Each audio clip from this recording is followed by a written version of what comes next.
porque tú me contás un poquitito de de mi infancia. De tu infancia, de tus pagos chicos, un poco la raíz. Sí. Bueno, realmente que sí, te hablo de un pago chico, porque si bien nací en el distrito de Necochea, hay un pueblito que se llama Juan N. Fernández y es donde nací yo. Porque mamá era directora, se había ido de acá de La Plata con papá a hacer patria. Y bueno, fue maestra, directora, así que yo me crié en ese pueblito y cuando tenía 7 años nos fuimos a Necochea. Mamá fue con su cargo allá, mi padre a trabajar como serialista, y así que yo me crié en Necochea, prácticamente me siento necochense. Fui al colegio de hermanas y tuve una infancia muy linda, con muchas amigas del alma, con las cuales me he seguido tratando. Y bueno, siempre queriendo volar, siempre queriendo estudiar para perfeccionarme un poco. Tenía dudas en cuanto a la carrera que quería seguir, porque me gustaba ya sea lo social o me gustaba geografía, que siempre me apasionó, o arquitectura, que un poco era porque mi hermano estudiaba arquitectura y pienso que eso fue lo que me llevó también a que me gustara un poco más a mí. Y así fue como cuando terminé el secundario, a pesar de que a mi padre le costó horrores dejarme venir a estudiar a La Plata, vine igual. Vine igual porque era la más chica de 3 hermanos, había mucha diferencia de edad, o sea, la nena animada. Y me dejaron venir. Y así fue como empecé arquitectura y vine a un colegio universitario que dependía del arzobispado, un colegio donde nos controlaban muchísimo, no solo en cuanto al horario, sino que nos daban una gran formación. Por ejemplo, los fines de semana invitaban a un escritor, a un pintor, un sacerdote que nos hablara de teología, distintos temas como para ir formándonos en el catolicismo y aparte tener una cultura general. Después, Monseñor Derisi, que era el director del colegio donde yo estaba, del colegio universitario, iba todos los días, nos daba misa y una vez por semana conversábamos sobre temas inherentes a la vida universitaria. O sea que nos iban formando muy bien, un grupo de compañeras excelentes con las cuales me sigo tratando, tenemos muchísima amistad con ellas y con sus actuales maridos, que eran amigos de Rodolfo también. O sea que tengo esa suerte de poder conseguir, de seguir manteniendo las amistades. Bueno, acá en La Plata, si bien estuve estudiando y me gustaba la carrera, hubo un año de huelgas y desastres universitarios, entonces me sentía muy incómoda estar en un pensionado que era caro, sin estar haciendo nada. Entonces empecé a trabajar de maestra y eso fue lo que hizo que después, al trabajar, empezara a dejar de estudiar.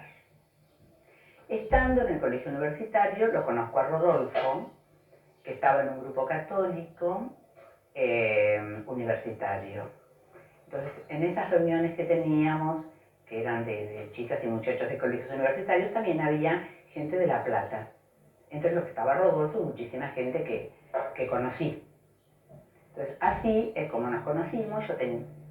Me impactó porque por su gran inteligencia, por su dedicación a sus ideas y aparte por sus deseos de perfeccionarse constantes que tenía.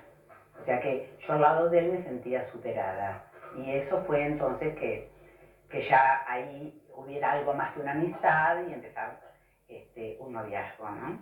Los noviazgos como eran los de antes, no los de ahora, ¿no?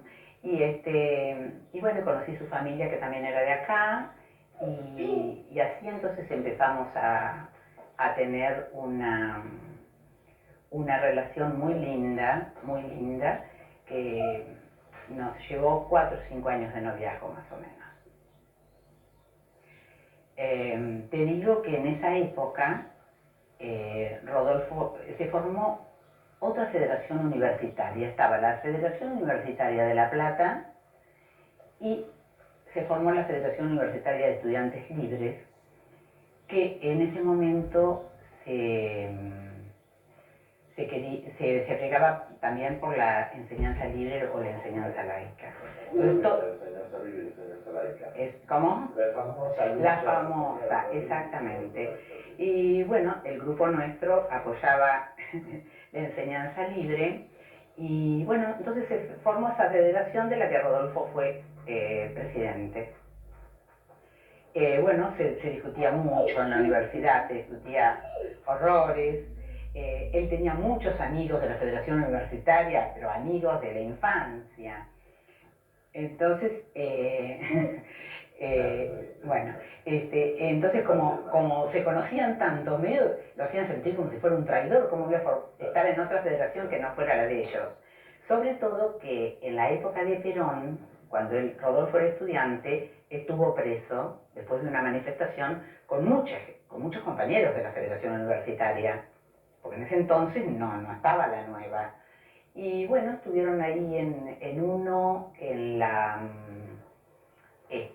calle 1, donde está la jefatura, habrán estado 2 o 3 meses más o menos, y eran montones de estudiantes que estaban obras de teatro, discutían, charlaban, se formaban grupos, y en las cuales tenía él muchísimos amigos. Entonces, bueno, al pasar a ser presidente de la otra federación, a los otros no les gustaba. Pero nosotros que estábamos en la línea católica, nos parecía que teníamos que realmente ayudar a los colegios privados. En ese momento, ¿no? Esa era nuestra idea. Después uno con el tiempo ha ido cambiando. Y hay algo que yo no me olvido. Se hizo un acto en 7:50 de la Federación Universitaria y en 7:49 de la Federación Universitaria de Estudiantes Libres. En esta, el orador era Rodolfo, y en el de la otra esquina era Caracachó. Así que, qué ironía, ¿no? Exactamente, pero los dos con sus ideales que a la larga después eran los mismos, ¿no? Y de eso no me olvido, porque realmente que fue un impacto cuando me enteré lo de Caracachó, y yo digo, bueno, ese día yo me acuerdo que los dos hablaban a una cuadra de diferencia. ¿Cómo empieza después la decisión, el matrimonio, tocar un poquitito todo esto? Mira, pienso que en la época nuestra, cuando ya te ponías de novio, ya había cierta formalidad, cierta decisión y responsabilidad que vos te ponías de novio para casarte. Entonces, esa era la meta. Te digo que yo era la que más insistía, más que Rodolfo. Mucho más que Rodolfo, sí. Pero, no, realmente, yo creo que tanto tiempo para esa época no anduvimos de novio, 4 o 5 años. Rodolfo se recibió primero de farmacéutico y nos casamos. Y después que nació María Andrea, se recibió de bioquímico, que era lo que realmente... ¿Era realmente la educación de Rodolfo, de farmacia, bioquímica? Bueno, bioquímica, sí, bioquímica. Porque él a veces por su demostración, por sus conocimientos, por su cultura, pareciera que... mira... Todo tipo de carrera humanitaria. Exactamente. Bueno, Rodolfo tuvo la suerte de formarse en el Colegio Nacional. O sea, él de pequeñito en el primario fue a San Luis, cuando el Colegio San Luis tenía solo primario, bueno, con los hermanos maristas. Bueno, ahí es una educación que todos sabemos que es una educación sistemática y católica, y después con mucha responsabilidad. Y después entró al Colegio Nacional, donde acá el Colegio Nacional era el sumum, porque los profesores universitarios eran los que eran profesores del secundario. Yo me acuerdo que él admiraba muchísimo a Alma Marani, que era la profesora de lengua, que precisamente que yo pienso que esos profesores son los que han ido guiando a sus alumnos en una formación general, en una cultura general, porque a Rodolfo le gustaba la literatura, le encantaba la música, o sea que había muchas disciplinas que le gustaban, pero sin embargo le gustaba muchísimo también todo lo que sea esté relacionado con lo humano y al mismo tiempo matemático, porque por ejemplo, él empezó bioquímica, farmacia y bioquímica, porque en ese momento no estaban separadas como ahora las carreras. Era la facultad de farmacia, que eran 4 años, y bioquímica 2 años más. Pero al mismo tiempo había empezado medicina, porque le gustaba medicina. Después tuvo que optar, o sea, hizo el primer año de medicina, y tuvo que optar porque es imposible seguir 2 carreras universitarias.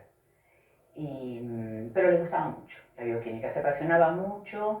Yo me acuerdo cuando hacía los análisis, era muy dedicado, muy, ¿cómo te podría decir?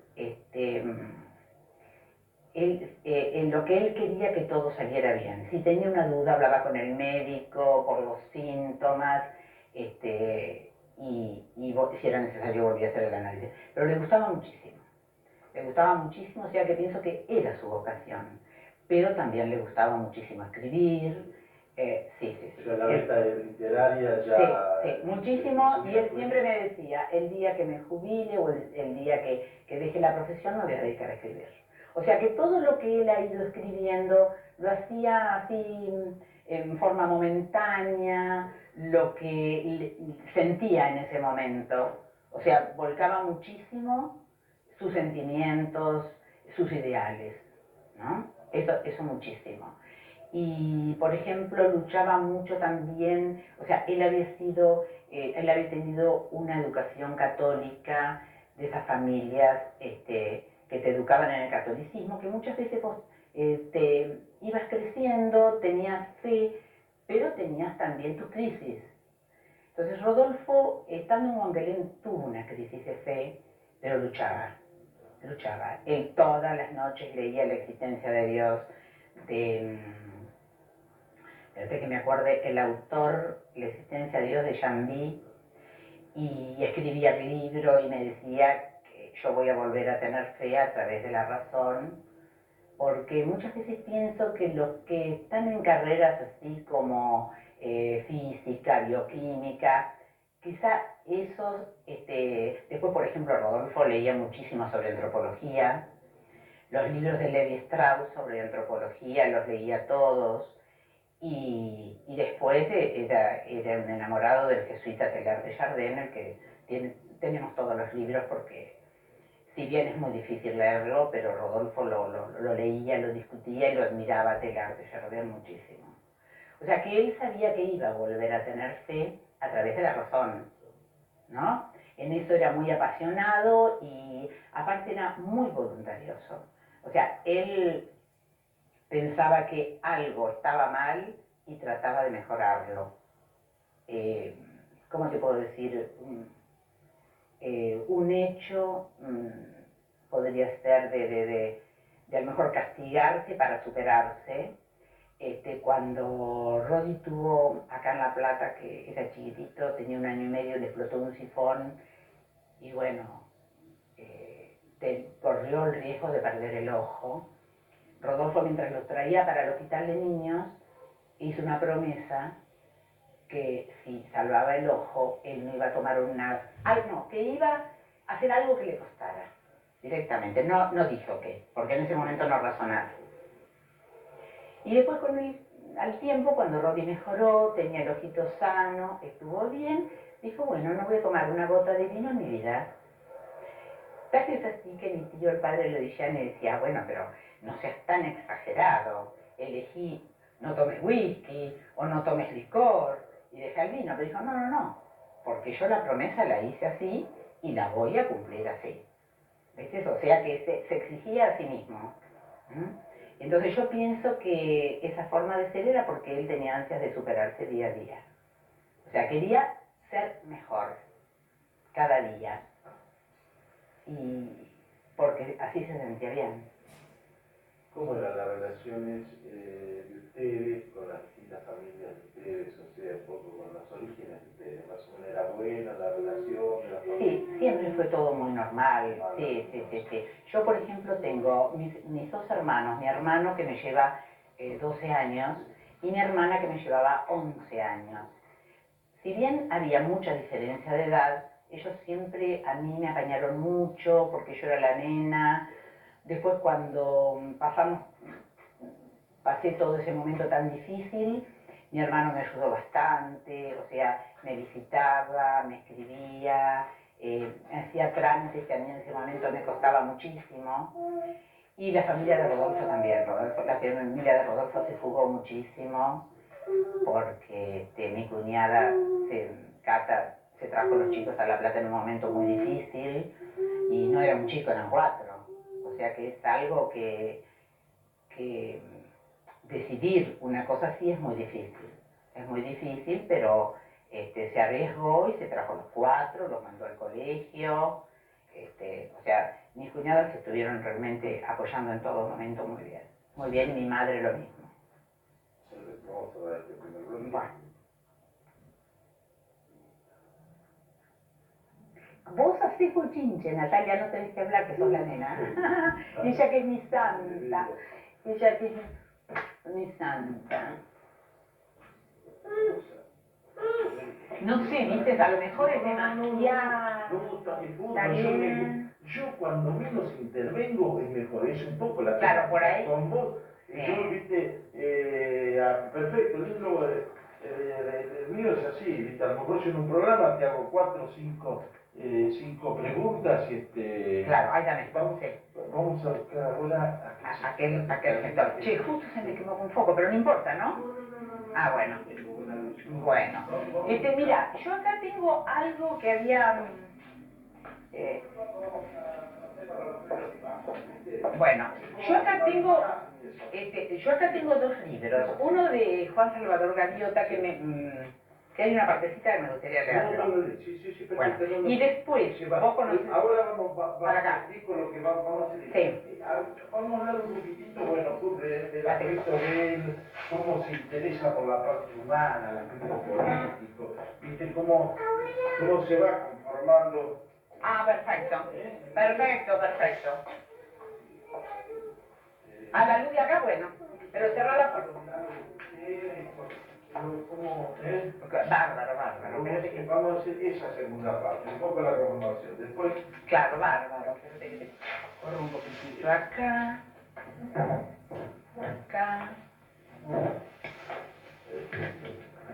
Mira, te pongo esto por acá. No sé qué imagen tomás. ¿O querés este rincón? No. Ese así está lindo. Me parece que está más lindo ¿no? Sí. Ahí después Sí.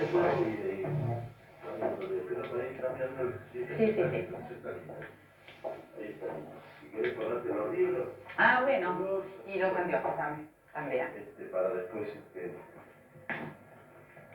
¿Vos conocés el libro de Galeano, Días y Noches de Amor y de Guerra? No lo conozco. Ah, porque él acá me nombra, él a mí me nombra acá, y a Rodolfo también. Bueno, al pelo. Entonces, aprovechando todas esas partes, yo te voy a hablar, vamos a hablar de la relación de Galeano, de los lugares donde escribió Rodolfo, las cosas que hizo eso. Perfecto. Todo lo que es la conformación de Rodolfo, de su vida profesional, su vida literaria. Exacto. Como tuvo varias claro, vos tenés, por ejemplo, algunos escritos de él. Sí. Bueno. Sí, porque Pero luego que pida, Bueno, ahora, no. Vos ahora decime con qué empiezo. Bueno, yo ahora... ¿No quedará muy largo hablando yo sola? Porque después vas a ver cómo... No, vos sos el que sabés, vos sos el experto. Vos sos el experto. Bueno, vos ahora qué querés que hable de... Sí, yo quiero ahora que hable de la transformación, de la concepción humana del robot. Exactamente. Cómo se conforma políticamente, todo lo que va percibiendo, lo que va haciendo y cómo se va desarrollando, porque el aspecto político mucho se le va desarrollando junto a vos. Exactamente. Cambio, como me contaste la creatividad, pero todo eso exactamente. Cómo se va realizando en alguna palabra, Rodolfo, exactamente. desde el punto de vista humano, político, filosófico. Exacto. Listo.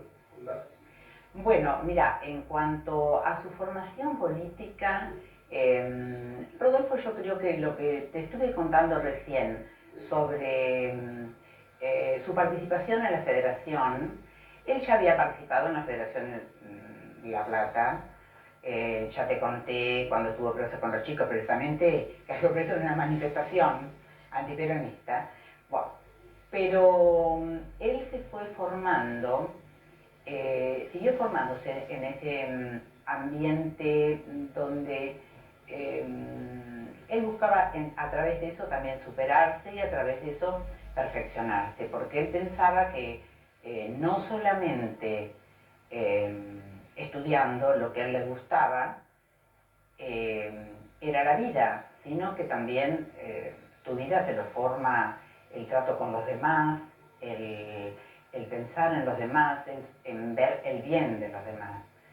Y bueno, así dentro de la Federación Universitaria de Estudiantes Libres había un ambiente muy lindo y se discutían muchísimos temas, se hablaba sobre la democracia, sobre la libertad, que era su tema preferido, sobre la justicia, y eso lo llevaban a hacer coloquios, debates, en los cuales se apasionaban muchísimo. Ya, por ejemplo, con lo de la libertad de enseñanza, me acuerdo que era en la universidad unas discusiones a muerte, pero que no porque discutieran se peleaban con los que pensaban distinto, sino que era un diálogo intenso, pero un diálogo al fin. Y así sucedió que se formó acá la democracia cristiana en La Plata. Y precisamente Rodolfo quedó en el grupo de la democracia cristiana. Bueno, tal es así que llevaron candidatos, Rodolfo fue candidato a diputado, y si bien por supuesto no ganaron porque era un partido que recién se iniciaba, pero en el cual trabajaban todos muy contentos, viajaban a Buenos Aires, tenían entrevistas con los políticos del partido, y así empezó su interés también por el acontecer nacional, o sea, por lo que pasaba en nuestro país, que después pasó a ser el acontecer latinoamericano y del mundo, ¿cierto? Yo muchas veces ahora cuando hablamos de la globalización, del Mercosur, de la globalización, pienso que Rodolfo realmente era un adelantado, porque él hablaba de que la humanidad iba a adelantar y iba a progresar en conjunto, no individualmente. Siempre ese era su tema, que era un poco el tema de Teilhard de Chardin, de este jesuita que leía tanto. Él a sus alumnos siempre les ha dicho que era más quien sabía más, no quien tenía más, como ocurre actualmente, que mucha gente piensa que teniendo más dinero es más, sino sabiendo más. Y eso era lo que lo llevaba adelante también en su postura filosófica y política. O sea, no quedarse solo con lo cotidiano, sino el devenir. Y bueno, cuando pasó el acontecer político, que fue bastante ajetreado realmente el de nuestro país, yo me acuerdo que hubo un momento que él también admiró a Frondizi, cuando hablaba del desarrollo, porque era toda una novedad y parecía que era un progreso muy grande. Después tuvo su gran desilusión, pero y así fue todo. Cuando él entra a la democracia cristiana, está con los grupos de acá, de La Plata, con los grupos de Buenos Aires también, pero ya después de salirnos nosotros al interior en el año 67, al irnos a Wangelén, ya un poco eso se diluye, porque no, o sea, no existía, allá sí en Coronel Suárez estaba el partido, y más o menos se interesó y actuó muy poco. Yo lo que me acuerdo que en una reunión antes de las elecciones, cuando vino Perón, él habló, y en forma bastante filosófica, pero habló sobre la democracia, la importancia del voto, no me acuerdo exactamente bien, un poco filosófico. Yo me acuerdo que yo le critiqué eso, le dije, no te han entendido, pero le apasionaba mucho estar en esos temas. Y bueno, realmente Rodolfo después, todos sabemos que nunca se callaba, o sea, lo que pensaba lo decía, le gustara o no a la gente, porque estaban quienes lo entendían y lo seguían, como esos alumnos fieles que tuvo que lo adoraban, y hubo quienes no lo interpretaron y lo tomaron quizá como un ideólogo de izquierda, precisamente porque sus alumnos lo seguían. Pero yo pienso que sus alumnos lo seguían porque, como Rodolfo no solo hablaba de política ni de bioquímica, ni de química, sino que sabía de música, sabía de literatura, y eso yo creo que lo transmitía. Entonces, por ejemplo, en casa siempre se escuchaba música clásica. Me acuerdo que escuchábamos Radio Nacional de Bahía Blanca todas las noches, y los chicos también le inculcábamos que escucharan música para que le alcanzara a entenderla y gustarle. En eso teníamos mucha comunión, en el sentido de que nos gustaba lo mismo. Si bien Rodolfo se volcaba más a lo filosófico y yo no, pero nos gustaba la pintura, la música, la literatura. Y claro, y conversaba muchísimos de esos temas. O sea, yo con él me sentía que me superaba, o sea, diariamente. Muchas veces hasta temas de educación que yo tuve que resolver en las monografías que hacíamos para el Centro de Investigación Educacional. Sí, muchísimo. Yo le consultaba las dudas que tenía y le encantaba a él, porque le gustaba mucho la educación. Le encantaba la educación. Magda, la decisión de irse a Wangelén, ¿cómo surge? Bueno, la decisión de irnos a Wangelén fue porque realmente Jorge le dice que se vendía una farmacia, si no quería ir. Rodolfo estaba acá en el laboratorio del Hospital de Berisso, estaba como director técnico de la farmacia del SUPE, que le había hecho él por encargo la farmacia del Sindicato de Petroleros. Y bueno, él era profesor en el Colegio de Química en el San Luis y en el San Vicente de Paul. Y fue como querer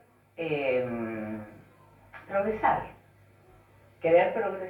a lo mejor, y no nos interesaba irnos al interior, porque como estábamos juntos, entonces pensábamos que daba lo mismo estar acá, quizás la separación de la familia, un poco, pero no nos importó porque pensábamos que íbamos a progresar en todo sentido. Y te digo que nos gustaba mucho vivir en Wangelén porque era tranquilo, igual podías progresar intelectualmente porque leías.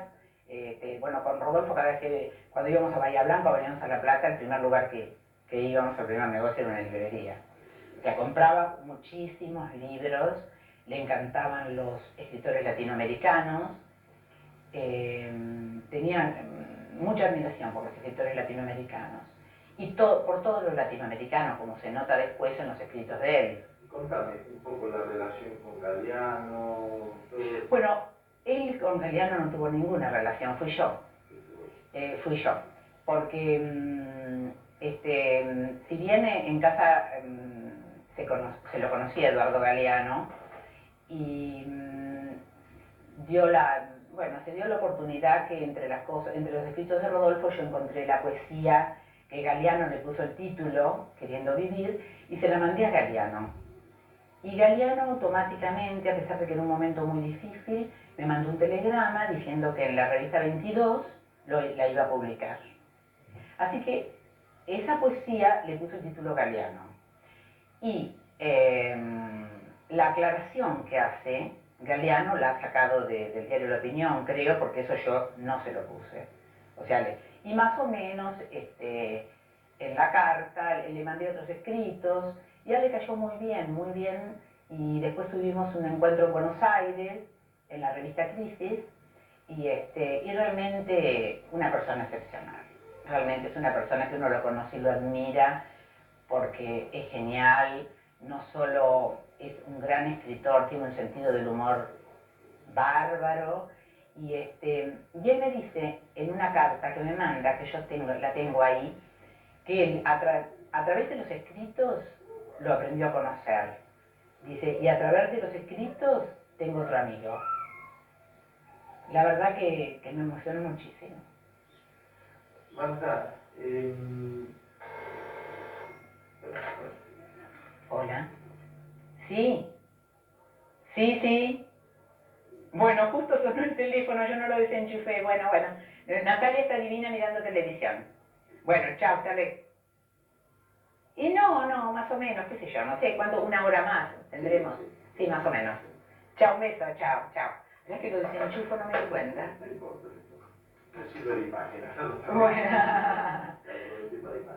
Vos me estabas preguntando algo. Sí, algunos escritos de Rodolfo, lugares que escribió, algo que te recordé, como un poco la mencioné eso, un poquito su beta literaria, la beta literaria. Claro, bueno, mira, Rodolfo decía todo muy espontáneamente. Yo me acuerdo cuando fue la Revolución Chilena, que, claro, nos impactó a todos la muerte de Allende. Él inmediatamente se sentó en la máquina y escribió la poesía que tiene sobre la revolución y sobre Allende. Y yo la estuve leyendo los otros días y realmente te conmueve porque él realmente escribe lo que siente. Como dice, me duele un dolor ajeno, dice en un momento. Entonces, lo vivía todo muy intensamente porque yo pienso, si bien a lo mejor todos captaban el problema social, económico de Latinoamérica, hay gente que cuando ocurren estos problemas los ven pasar y hay otros que lo viven. Entonces, ahí está la diferencia, porque el que lo vive es el que sufre más, y eso es lo que lo llevó a escribir muchísimo. Te digo que vos tendrás también la renuncia que él hizo al Rotary. Bueno, esa renuncia hace todo un alegato histórico. O sea, él, si no escribía esa renuncia, se sentía como que estaba falseando sus actos. O sea, él dijo, si yo renuncio tengo que explicar por qué. ¿Por qué? Y es una carta que viene dirigida a sus amigos, pero explica el por qué. Y yo realmente lo aplaudí, lo admiré, porque pienso que no era fácil.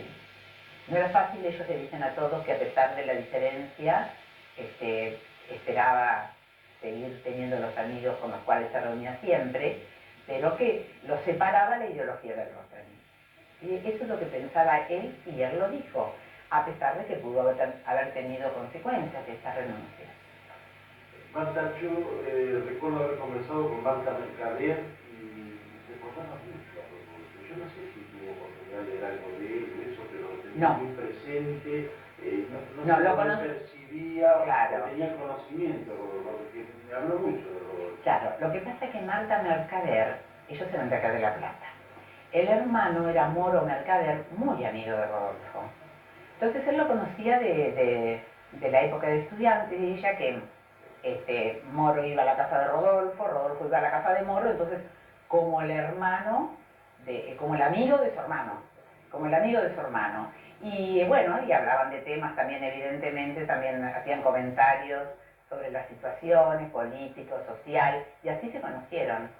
Yo estuve con Marta en Necochea cuando presentó el libro Juana Manuela, Mucha Mujer, y bueno, le dije quién era, pero por decirle. Y ella quedó admirada y me dijo, ¿cómo? Digo, no sé si se acuerda de Rodolfo. ¿Cómo no me voy a acordar de Rodolfo Giménez? Me dijo, muchísimo. Y no sé si con vos también lo recordó. Sí. Y realmente Marta, bueno, no sé si Rodolfo le conocía la beta literaria, porque Marta realmente es maravillosa como escritora, ¿no? Sí. Marta, bueno, vamos a entrar en la parte, digamos, Rodolfo como profesor, ¿no? Evidentemente Moguelén convocaba gente, lo escuchaban, tenían una gran atracción y carisma, ¿no? La fluidez que tenía.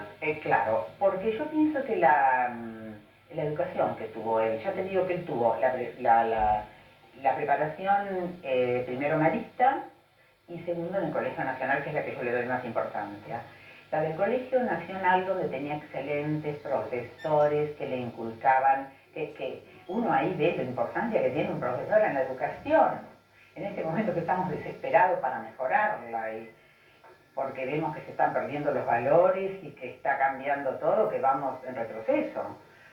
Y yo pienso que esa formación es la que a Rodolfo le fue despertando el volcarse a la literatura y a todo lo que sea perfeccionarse. Ahora, todo lo hacía, ya te digo, naturalmente. Él si se sentaba a escribir no estaba elaborando mucho tiempo, ¿eh? Él volcaba lo que sentía. Rodolfo realmente era consciente del riesgo que corría Sí. expresando con libertad, porque yo recuerdo y lo tengo muy grabado caminando con él, con los libros bajo el brazo, que iba hacia la escuela, íbamos cruzando los dos la plaza, y me lo recuerdo, dice, yo sé el riesgo que estoy corriendo. Una cosa que me quedó muy... Claro, pero él era auténtico. Él era auténtico. Él era auténtico. Él era auténtico, por eso yo te decía... Lo expresaba también en su intimidad. Claro. No el miedo, o el temor, o el... No sé cómo se puede. No, porque evidentemente la que lo expresaba era yo, pero él no. Él no lo expresaba, y a pesar de que hablábamos de que eran momentos muy difíciles, yo le decía, ¿por qué no vas a hablar con la autoridad? Para tratar de aclarar esto, porque él más o menos sabía que había comentarios con respecto a él, pero él era su forma de ser y él era auténtico, y yo no sé si quedó claro en la renuncia del Rotary por qué fue que Rodolfo renunció. ¿Por qué no? Él dice que fue por una acción del Rotary Internacional. Bueno, yo te voy a aclarar. La acción del Rotary Internacional fue condecorar al que mató al Che de Guevara. Y entonces él dijo, no, esto no puede ser. Por condecorar a una persona, por asesinar, ¿no? Y más a un ideólogo como el Che, él no lo pudo aceptar. Él pensaba de esa manera y actuó de esa manera. O sea, él no podía ser falso. Por eso te digo, era auténtico. Y lo que expresaba, lo expresaba porque lo sentía. O sea, era su forma de pensar. Él no, y lo volcaba, ¿no? Yo pienso que él realmente adoraba dar clase y quería mucho a los chicos y sabía la capacidad de los chicos de Huanquelén. Eran chicos muy inteligentes, con muchas inquietudes, que te digo que acá en las ciudades por ahí no los encontrás, ¿eh? Yo siempre digo esto, con respecto a las maestras de Huanquelén también.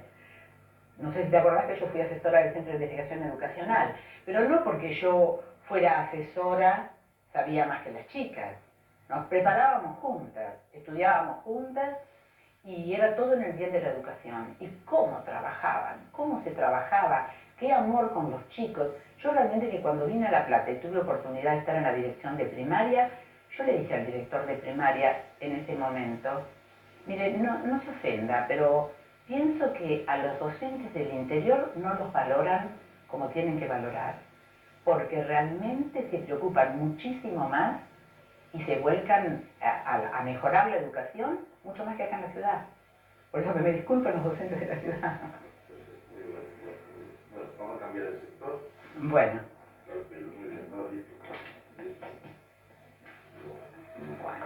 Tengo... esto todavía no... Ahora sí.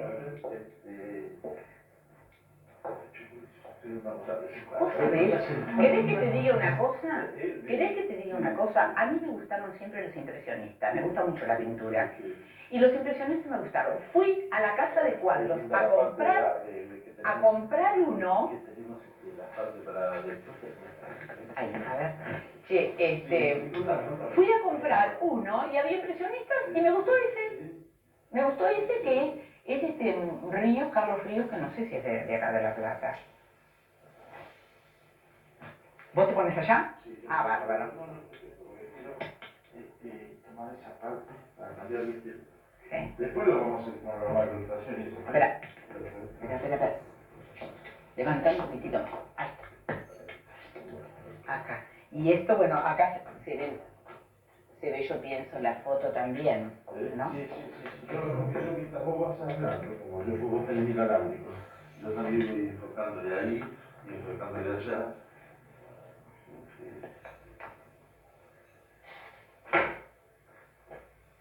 No, vale. ¿Y ahora qué querés que hable más? Sí,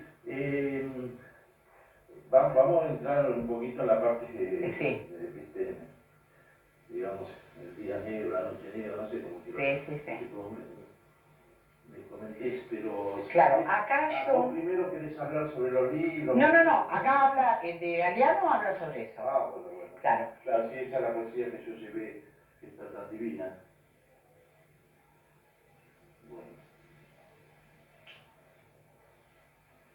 este...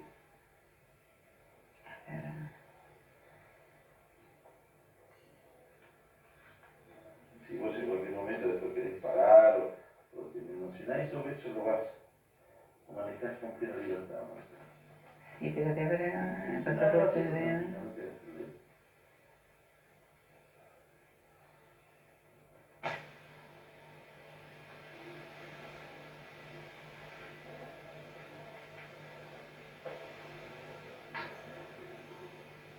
Bueno, entonces, sí, acá tengo marcado también el otro.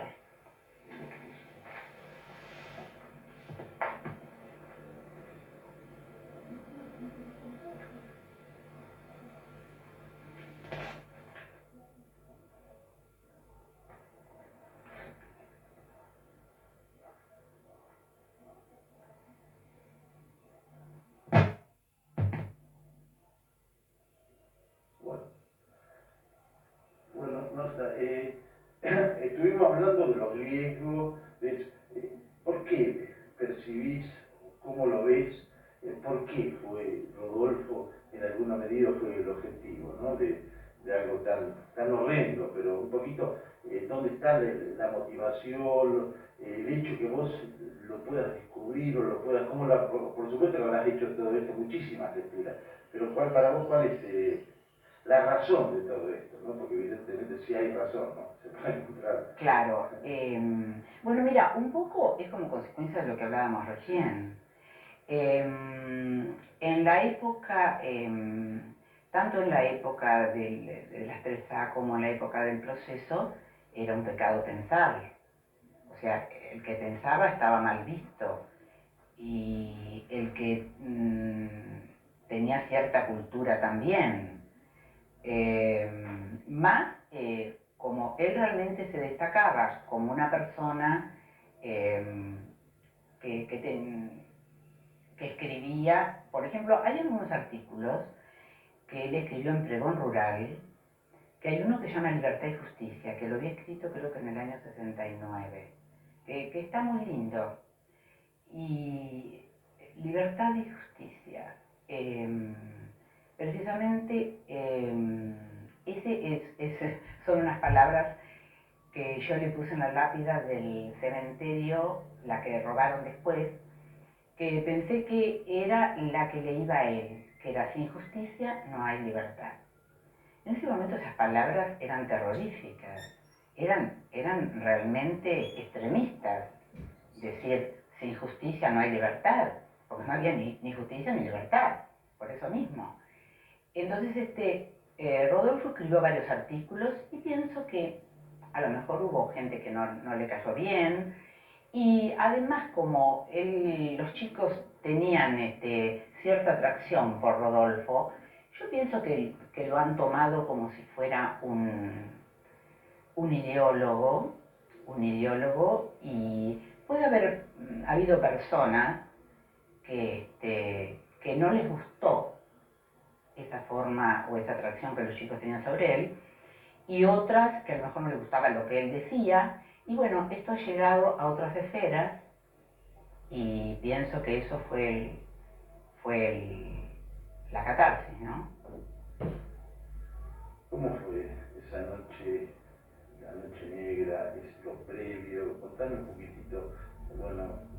Bueno, mira, el día, bueno, justo habían terminado las clases, me acuerdo que el colegio profesional hizo una exposición que tanto Daniel Lede, que era el profesor de los talleres, de la práctica, exponían todos sus trabajos, muy lindos, y como yo era profesora de dibujo, también hice exposiciones, los chicos habían hecho tarjetas de Navidad, los trabajos que hacían sobre movimiento, luz, color, que yo les daba, los que tenían una gran creatividad. A mí me gustaba más que el dibujo, que los chicos copiaran el dibujo, darles ideas para que ellos se expresaran. Y bueno, yo estuve toda la tarde en la exposición, vine tarde, y Rodolfo estaba en el laboratorio trabajando, y bueno, aparentemente un día normal, hasta que a las 3 o 4 de la mañana yo oí ruidos, pero un ruido muy raro, como los chicos dormían arriba, yo pensé que a lo mejor pasaba algo arriba, y cuando salgo de mi habitación me doy cuenta que era en la puerta de calle. Entonces me voy hacia la puerta de calle y oigo voces. Entonces ingenuamente pregunto, ¿quién era? Entonces una persona con voz un poco autoritaria me pregunta por Rodolfo. Pero yo pensé que podía haber habido un accidente, que lo necesitaban para ver el grupo sanguíneo, como a veces pasaba. Y abrí la puerta yo. Entonces me encuentro con 4 personas con armas largas, con FAL creo que eran. Y bueno, y ahí empezó como si fuera un sueño para mí, porque yo no me sentía yo, era como que estaba viendo una película y que eso no me podía pasar, y no nos podía pasar. En eso digo que Rodolfo pregunta qué pasa, y sale del dormitorio, y Rodolfo lo primero que ha visto es a mí con esta gente armada. Y bueno, ahí empezó un ir y venir dentro de la casa. Esta gente no hablaba, hablaba solamente uno, que era el que mandaba. ¿Estaba la cara limpia? Cara limpia, cara limpia.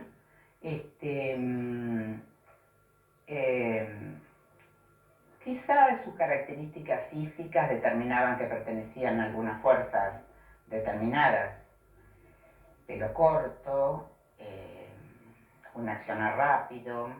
Y el que hablaba era el que dirigía todo. Yo en una de esas me perdí dentro de la casa, me perdí de Rodolfo, y yo hablé con este señor y le pregunté quién era, qué quería. Me dijeron, venimos por una denuncia, así en un tono autoritario. Y bueno, en un momento determinado yo me voy al living comedor, y cuando entro veo que Rodolfo estaba en cuclillas, y había 2 personas amenazándolo con las armas, y él hablaba, se conoce que le preguntaban quiénes éramos. A veces cuando hacían operativos parece que le daban la finalidad, pero no sabían las personas determinadas. Y Rodolfo decía que él era bioquímico, que era profesor, todo, sí, lo que hacía yo, lo que hacía él. Y en ese momento que yo lo estoy viendo como conversaba, siento que me aplican la ametralladora a mí acá en la cabeza. Y me piden que me retire porque me van a llevar arriba. Bueno, así que pienso que esa fue la última imagen que tuvo Rodolfo de mí. Y me preguntaron dónde quedaban las habitaciones, y me subieron, o sea, fui al primer piso, y fui al cuarto de los chicos, yo desesperada, tratando de que los chicos no se despertaran, porque yo con el tiempo pienso que si alguno se hubiera despertado, hubiéramos muerto todos. Porque ahí Rodolfo, aunque estaba desarmado, hubiera hecho cualquier cosa, y yo también. Entonces yo quietita me quedé en el cuarto de los varones hasta que me fueron a buscar. Y cuando me fueron a buscar, yo lo encaraba a este hombre, y uno de ellos dice, el comisario, el oficial no viene, dice que lo estamos esperando. Entonces yo ingenuamente, como teníamos oficial en Huaguelén, digo, va a venir el oficial, quiero hablar con él. Entonces me miró con una cara como diciendo, sos loca, Y entonces ahí bajé la escalera, me preguntaron dónde estaba el baño y en el baño me empezaron a atar. Entonces cuando me estaban atando, el que me estaba atando, se quedó un poco impactado porque yo le dije que me ahogaba, que quería agua.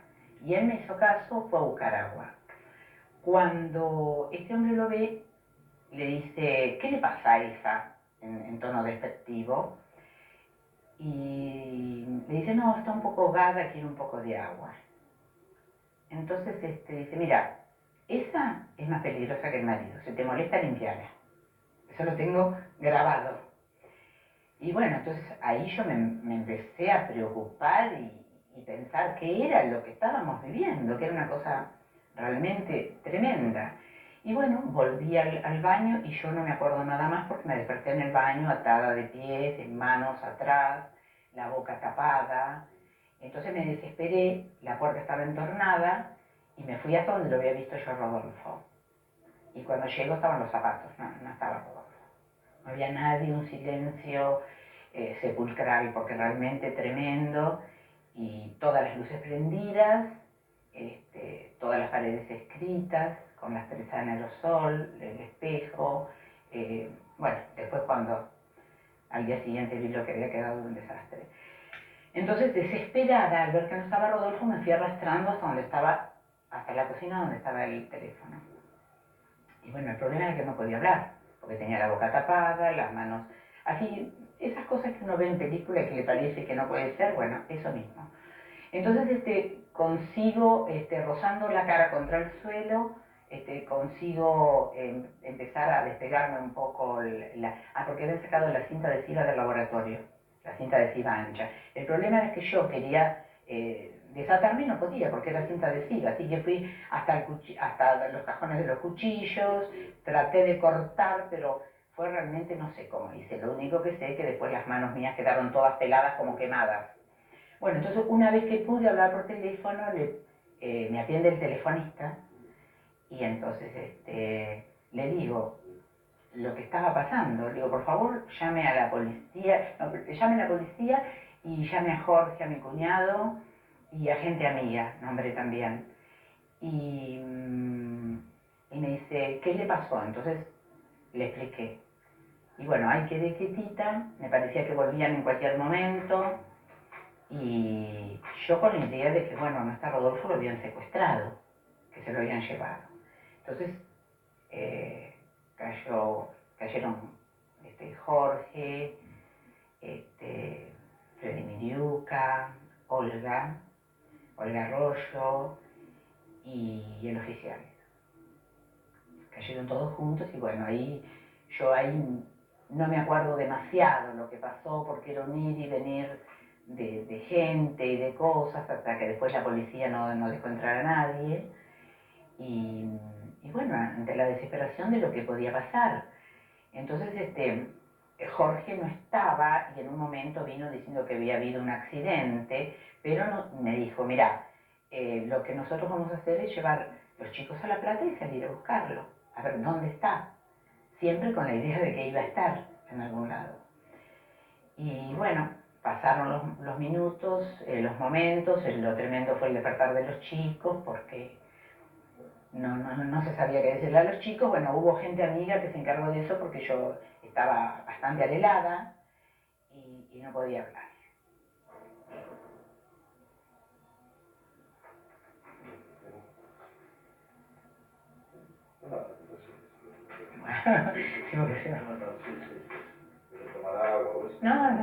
No, sí, ya, lo que pasa es que yo aflojo ahora, antes no aflojaba. Pero yo pienso que con el tiempo uno se pone más sensible. Espérate, y bueno, y después fue lo tremendo porque yo ahora te voy a contar porque después nadie se animaba a decirme. Claro, sí. Pero yo fui intuyendo, porque cuando vino Jorge, que dice Jorge, el pelotudo, viste como Jorge, el pelotudo del oficial lo fui a buscar y se fue porque hubo un accidente. Yo, ¿un accidente a la salida de Wangelén? No había accidentes en Wangelén. Entonces yo empecé a atar cabos. Después, viste, cuando vi que entraban llorando y qué sé yo, pero nadie se animaba a decirme nada.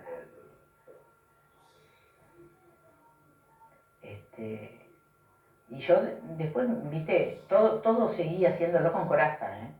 Con coraza, con... Sí, con coraza, porque yo decía, tengo que salir adelante. Parece que Dios ayudará en esa circunstancia. Yo tengo mucha fe, soy muy creyente de la Virgen. Y yo creo que me ayudó. Yo creo que me ayudó. Para sobrellevar y... Sí, yo pienso que sí, mira, yo siempre digo eso. Yo siempre digo eso. Y de cómo pensar que después yo tuve que pasar lo del quinto cuerpo. Claro, después fue una... Bueno. No sé No, sí, seguimos. ¿Quién te da la noticia, Marta? Contame, ¿cómo es? Bueno, mira, yo no me acuerdo de que alguien me haya dado directamente la noticia, sino que yo fui relacionando cosas. Jorge llegó y me dijo que había habido un accidente en las afueras de Wangelén. Me llamó la atención porque no suelen ocurrir muchos accidentes. Entonces empecé a relacionar. Y después la actitud de la gente que entraba a casa, que todos lloraban. Y yo notaba que querían hablar conmigo. Y me acuerdo que Nancy Lede, hablando de la situación, de todo lo que estaba pasando en ese momento, de que lo torturaban, lo van a torturar porque se lo llevaron. Y entonces ella me dio a entender que había soluciones que a lo mejor eran mejores que la tortura, y que era mejor al pensar que él podía estar sufriendo. Entonces ahí me terminé de dar cuenta. Marta, en alguno de los rostros te quedó grabado, evidentemente. ¿Reconoces alguna? Sí, por ejemplo, la persona que me ató a mí parece mentira, ¿no? Yo no sé si es una autodefensa, pero yo me acordaba la parte de abajo, que tenía bigotes para abajo, no me acuerdo los ojos ni nada. Pero pienso que dentro del asesino tuvo esa actitud de traerme el agua lo que sí me quedó grabado fueron las palabras del otro, que fue una cosa terrorífica. Por eso ahí yo empecé a darme cuenta que era algo muy serio. Y después los que se movían dentro de casa, como no hablaban y trataban de pasar desapercibidos. Yo en un momento hubo una persona que me impactó por su presencia física, que creo que lo he visto, que lo conozco, pero no puedo decir que sea. O sea, tengo una duda con respecto a esa persona, que la vi en fotos después de muchos años. O sea, en ese momento yo no sabía quién era. Y pienso que podría haber sido, por la actitud que ha tenido dentro de la Marina y dentro de lugares donde él estuvo, pienso que podría haber sido, porque considero que venía de Bahía Blanca todo. Yo pienso atando cabos, pienso que todo esto venía de Bahía Blanca. Sí, obviamente es una figura muy conocida y cuestionada hasta el día de hoy, la que vos haces referencia, ¿no? Yo después con el tiempo, porque hubo algo de su físico que me impactó en ese momento, a pesar de lo que yo estaba viviendo, y a través de los años, cuando lo vi que estaba, que era una persona pública, relacioné con la persona que había estado en casa. Marta, te toca después un camino tan difícil como el que viviste. Sí, mira, yo estuve como un mes como alelada. Jorge me ayudó muchísimo, él manejaba todo, porque yo no era capaz de nada, ¿viste? Pero después empecé, primero que tengo mucha fe, soy muy católica, eso me da mucha fortaleza y me lo dio siempre. Me sentí asistida para ser fuerte. Entonces yo pensé en Rodolfo está en algún lado y me está viendo, y él siempre me consideró una mujer fuerte, entonces yo tengo que ser fuerte. Y ahí empecé a decir no, yo tengo que manejar mi familia, hay 4 chiquitos detrás mío, y tengo que seguir. Bueno, desde que tomé esa decisión, realmente tuve una asistencia de Dios muy profunda. Muy profunda, me ponía una coraza y salía. Entonces, pienso que a lo mejor quizá me iba al otro extremo. O sea, no me gustaba que me tuvieran lástima. Quizá es un falso orgullo, no sé, ¿no? Yo reconozco con el tiempo que yo era fuerte y me gustaba demostrarme fuerte. Como diciendo, yo tengo que salir adelante y lo voy a hacer. Entonces, si me tenía que arreglar, me arreglaba, salía aunque estuviera destrozada. Incluso te sometieron a humillaciones, interrogatorios. Ah, bueno, eso que vino después fue también algo muy